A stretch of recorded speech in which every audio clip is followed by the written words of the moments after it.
Praise the Lord.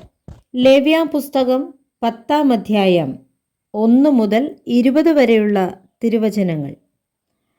അനന്തരം അഹരോന്റെ പുത്രന്മാരായ നാദാബും അബീഹൂവും ഓരോ ധൂപകലശമെടുത്ത് അതിൽ തീയിട്ട് അതിന്മേൽ ധൂപവർഗമിട്ടു.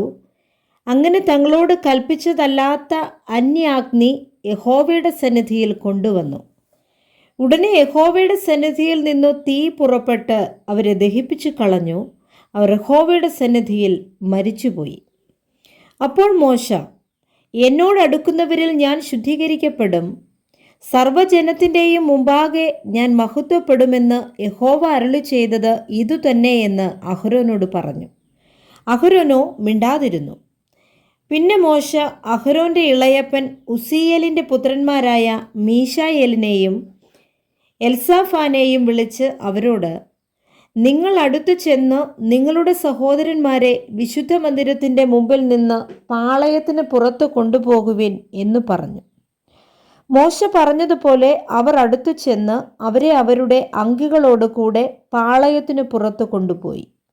പിന്നെ മോശ അഹരോനോടും അവൻ്റെ പുത്രന്മാരായ എലെയാസാരോടും ഈഥാമാരോടും, നിങ്ങൾ മരിക്കാതെയും സർവ്വസഭയുടെയും മേൽ കോപം വരാതെയും ഇരിപ്പാൻ നിങ്ങളുടെ തലമുടി പിച്ചിപ്പറിക്കരുത്, നിങ്ങളുടെ വസ്ത്രം കീറുകയുമരുത്. നിങ്ങളുടെ സഹോദരന്മാരായ ഇസ്രയേൽ ഗൃഹമൊക്കെയും യഹോവ ദഹിപ്പിച്ച ദഹനം നിമിത്തം കരയട്ടെ. നിങ്ങളോ മരിച്ചു പോകാതിരിക്കേണ്ടതിന് സമാഗമന കൂടാരത്തിൻ്റെ വാതിൽ വിട്ട് പുറത്തു പോകരുത്.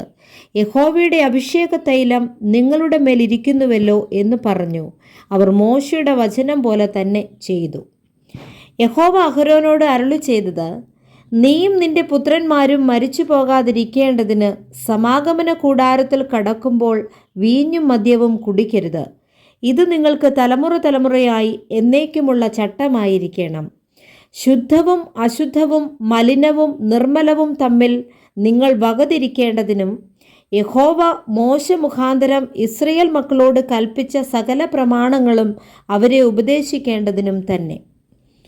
അഹരോനോടും അവൻ്റെ ശേഷിപ്പുള്ള പുത്രന്മാരായ എലെയാസാരോടും ഈഥാമാരോടും മോശ പറഞ്ഞതെന്തെന്നാൽ, യഹോവയുടെ ദഹനയാഗങ്ങളിൽ ശേഷിപ്പുള്ള ഭോജനയാഗം നിങ്ങളെടുത്ത് യാഗപീഠത്തിൻ്റെ അടുക്കൽ വെച്ച് പുളിപ്പില്ലാത്തതായി ഭക്ഷിപ്പിൻ, അത് അതിവിശുദ്ധം. അത് ഒരു വിശുദ്ധ സ്ഥലത്ത് വെച്ച് ഭക്ഷിക്കണം. യഹോവയുടെ ദഹനയാഗങ്ങളിൽ അത് നിനക്കുള്ള അവകാശവും നിന്റെ പുത്രന്മാർക്കുള്ള അവകാശവുമാകുന്നു. ഇങ്ങനെ എന്നോട് കൽപ്പിച്ചിരിക്കുന്നു. നീരാജനത്തിൻ്റെ നെഞ്ചും ഉദർച്ചയുടെ കൈക്കുറകും നീയും നിന്റെ പുത്രന്മാരും പുത്രിമാരും വെടിപ്പുള്ള ഒരു സ്ഥലത്ത് വെച്ച് തിന്നണം.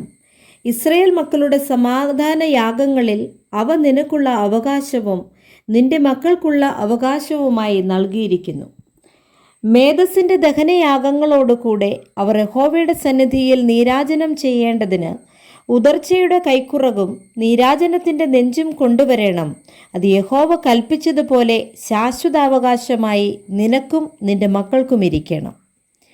പിന്നെ പാപയാഗമായ കോലാടിനെക്കുറിച്ച് മോശ താൽപ്പര്യമായി അന്വേഷിച്ചു, എന്നാൽ അത് ചുട്ടുകളഞ്ഞിരുന്നു. അപ്പോൾ അവൻ അഹരോന്റെ ശേഷിപ്പുള്ള പുത്രന്മാരായ എലെയാസാരോടും ഈഥാമാരോടും കോപിച്ചു. പാപയാഗം അതിവിശുദ്ധവും സഭയുടെ അകൃത്യം നീക്കിക്കളവാനും അവർക്കു വേണ്ടി യഹോവയുടെ സന്നിധിയിൽ പ്രായശ്ചിത്തം കഴിപ്പാനും നിങ്ങൾക്ക് തന്നതുമായിരിക്കെ നിങ്ങളത് ഒരു വിശുദ്ധ സ്ഥലത്ത് വെച്ച് ഭക്ഷിക്കാഞ്ഞത് എന്ത്?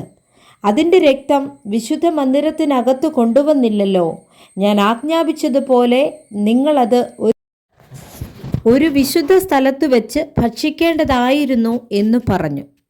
അപ്പോൾ അഹരോൻ മോശയോട്, ഇന്ന് അവർ തങ്ങളുടെ പാപയാഗവും ഹോമയാഗവും യഹോവയുടെ സന്നിധിയിൽ അർപ്പിച്ചു.